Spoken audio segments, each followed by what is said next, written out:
A very good morning to all the students of 10th class. Myself Junaid Ahmed, and we are going to study the social studies.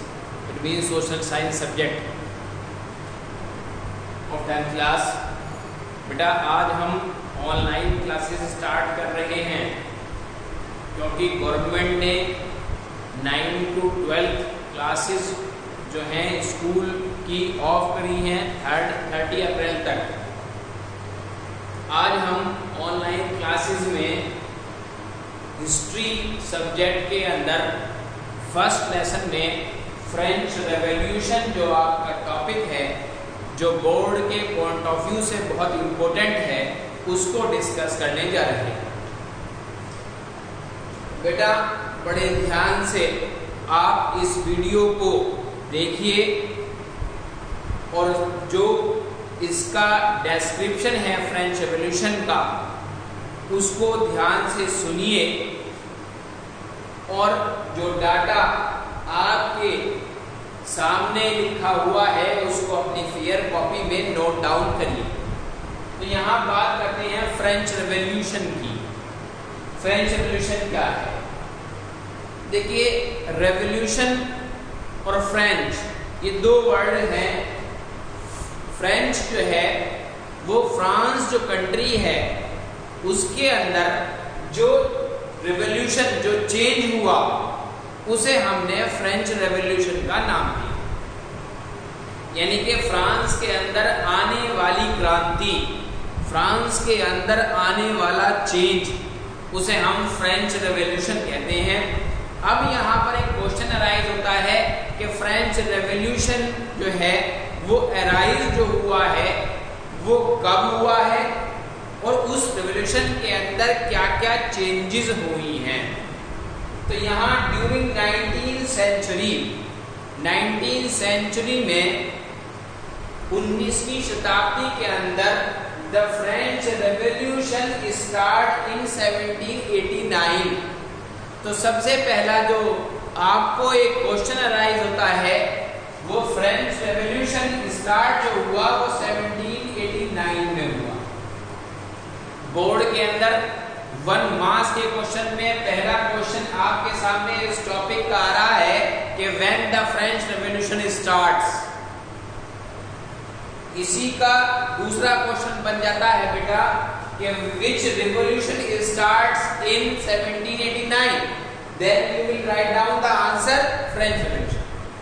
जब French revolution का नाम आएगा और वो आपसे year पूछेंगे तो ईयर आपको 1789 बताना है, और जब वो आपसे पूछें कि 1789 में कौन सा रेवोल्यूशन स्टार्ट हुआ तो आप नाम लिखेंगे फ्रेंच रेवोल्यूशन। आपके लिए डबल क्वेश्चन हो गया। paved the way for modern nation state। French revolution जो स्टार्ट किया गया वो 1789 में किया गया और उसके अंदर जो एक बेस रखा गया वो रखा गया बदलाव का। यानी कि कुछ ना कुछ जो चीजें पुराने समय से चली आ रही थी, जो चीजें ऑर्थोडॉक्स टेक्निक पर चले आ रही थी, उनको क्या करके फॉरगेट करके एक नया मॉडर्न मेथड इस्तेमाल किया जाए जिससे कि फ्रांस जो है वो डेवलपमेंट की तरफ चले और एक न्यू नेशन के रूप में डेवलप हो France. The French revolution introduce new ideas. मैंने आपसे बताया कि फ्रेंच रेवोल्यूशन जो है वो नई चीजों को डेवलप करने के लिए किया गया और फ्रांस के अंदर कुछ नया बदलाव आए, इकोनॉमिकली, सोशली, पॉलिटिकली, और सिटीजन्स ऑफ फ्रांस के राइट्स और रेस्पॉन्सिबिलिटीज के रिगार्डिंग भी कुछ ना कुछ चेंज न्यूली एस्टेब्लिश हो। उसके लिए हम ये फ्रेंच रेवोल्यूशन को डिस्कस कर रहे हैं। The French revolution introduce new ideas like ली पैट्री।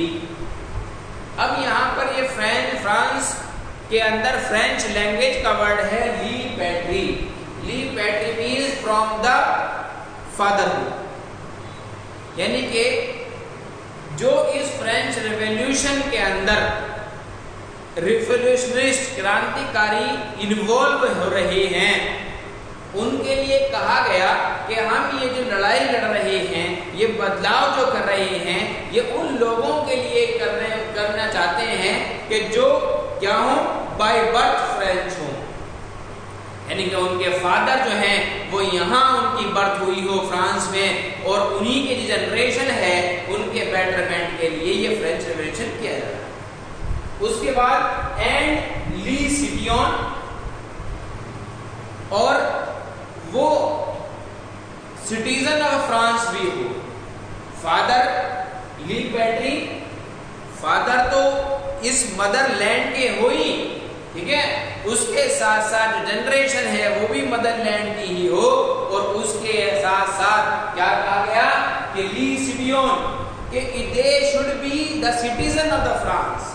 यहाँ पर एक कंपल्शन किया गया फ्रेंच रेवोल्यूशन के अंदर, those who are involve in the French revolution they must be the citizen of the France, and all these changes to be introduced for the welfare of those peoples who are living in the France, जो France के अंदर रह रहे हैं पुराने समय से, अपने फादर के टाइम से, उनके फादर भी फ्रांस के अंदर ही बर्थ हुई हो, और उसके बाद जो है वो सिटीजन ऑफ फ्रांस कहे जा रहे हो, उनके लिए हम ये फ्रेंच रेवोल्यूशन जो है वो स्टार्ट कर रहे हैं।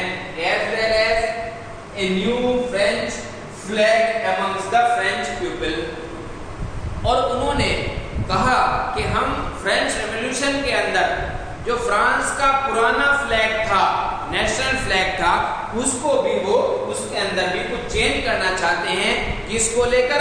फ्रेंच पीपल के को लेकर।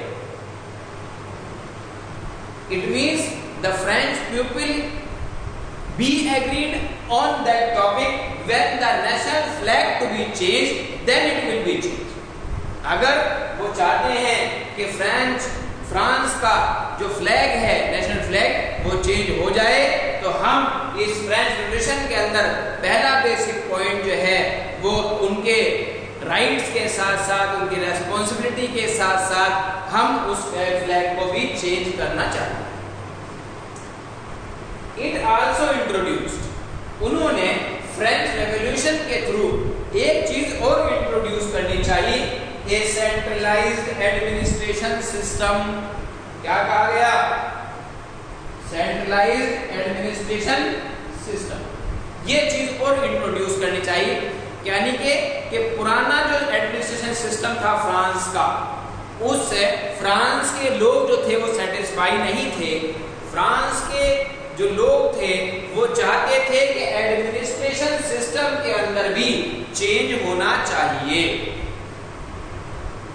विद द यूनिफॉर्म लॉ, और सबके लिए एक जैसा कानून होना चाहिए फॉर ऑल द सिटीजन्स, जितने भी सिटीजन ऑफ ए फ्रांस हैं। तो उनका कहना यह था, इट मींस इस बात से आप ये एनालाइज कर सकते हैं कि फ्रांस के लोगों के साथ यूनिफॉर्म लॉ का यूज नहीं हो रहा था पुराने टाइम के अंदर। हर इंसान को उसकी रिलीजन, उसकी इनकम, उसकी कास्ट, उसके सिस्टम के अकॉर्डिंग जो है वो प्रायोरिटी दी जा रही थी। इसलिए उन्होंने फ्रेंच रेवोल्यूशन के थ्रू, उसके माध्यम से ये चाहा कि हमारा जो सेंट्रलाइज्ड एडमिनिस्ट्रेशन सिस्टम है फ्रांस का, उसके अंदर भी कुछ न कुछ बदलाव किए जाएं। और उन सब बदलाव में सबसे इम्पोर्टेंट चेंज बदलाव क्या था कि ऐसा कानून बनाना चाहिए, यूनिफॉर्म लॉ, जो हर एक के लिए एक जैसा हो, फॉर ऑल द सिटीजन्स, जितने भी यहाँ पर रहने वाले हैं। It means those who are by birth French peoples or any other person who migrate from the other country and now be lived in the France। जो लोग यहाँ पर पैदा हुए, यहीं पर रह रहे हैं, उनके लिए भी वही कानून होना चाहिए। और जो लोग दूसरे कंट्री से माइग्रेट होकर फ्रांस के अंदर आए हैं, उनके लिए भी वही कानून होना चाहिए। किसी को भी किसी कास्ट सिस्टम, किसी क्रीड सिस्टम, ठीक है, किसी भी इनकम के बेस